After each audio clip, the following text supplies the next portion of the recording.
Om Swastiastu.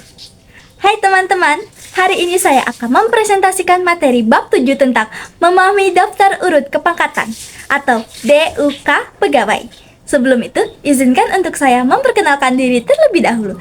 Nama saya Ana Agung Ketut Diana Putri, nomor absen 1 dari kelas 11 Otomatisasi Tata Kelola Perkantoran 2. Sebelum itu, izinkan saya untuk menjelaskan topik pembahasan yang akan saya bahas. Yang pertama, pengertian pengadaan pegawai. Dan yang kedua, tujuan pembuatan DUK. Dan yang ketiga, jenjang kepangkatan. Jenjang kepangkatan ini dibagi menjadi dua bagian. Yang pertama adalah jenjang pangkat PNS. Dan yang kedua adalah jenjang pangkat tidak menjabat. Yang pertama, saya akan menjelaskan tentang pengertian pengadaan pegawai.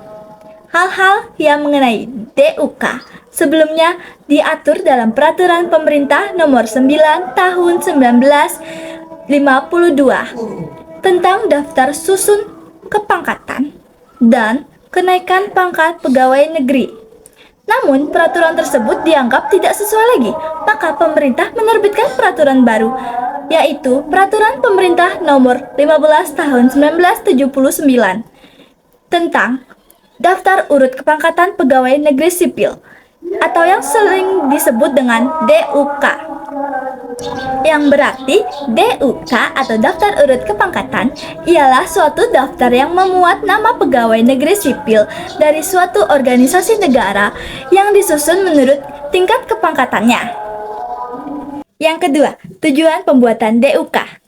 Seperti yang termuat dalam Peraturan Pemerintah Nomor 15 Tahun 1979, DUK dapat digunakan sebagai yang pertama, sebagai bahan objektivitas pembinaan karir pegawai negeri sipil.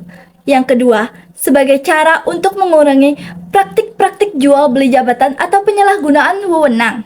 Dan yang ketiga, DUK berguna sebagai bahan pertimbangan dalam mengisi lowongan. Apabila terdapat lowongan, maka PNS yang memiliki DUK tertinggi wajib dipertimbangkan terlebih dahulu. Yang ketiga dan yang terakhir ialah jenjang kepangkatan. Jenjang kepangkatan ini dibagi menjadi dua bagian. Yang pertama adalah jenjang pangkat PNS dan yang kedua adalah jenjang pangkat tidak menjabat. Jenjang pangkat PNS. Di sebelah saya sudah saya cantumkan contoh tabel jenjang pangkat PNS. Dalam jenjang pangkat PNS, nomor urut pertama ialah jabatan paling rendah dalam kepangkatan di kepegawaian. Sedangkan nomor urut terakhir adalah jabatan paling tertinggi di dalam kepangkatan pegawai negeri sipil. Yang kedua, jenjang pangkat tidak menjabat. Di sebelah saya sudah cantumkan contoh jenjang pangkat tidak menjabat. Jenjang pangkat tidak menjabat menunjukkan pangkat seseorang berdasarkan ijazah terakhirnya. Contohnya semisalnya, seorang dengan ijazah SMA, pangkat paling rendah ia dapat adalah pengatur muda dengan golongan 2 ruangan A.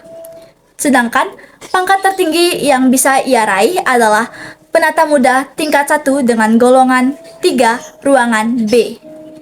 Jadi, semakin tinggi pendidikan pegawai tersebut, maka semakin ia dapat menaiki pangkat dan golongan.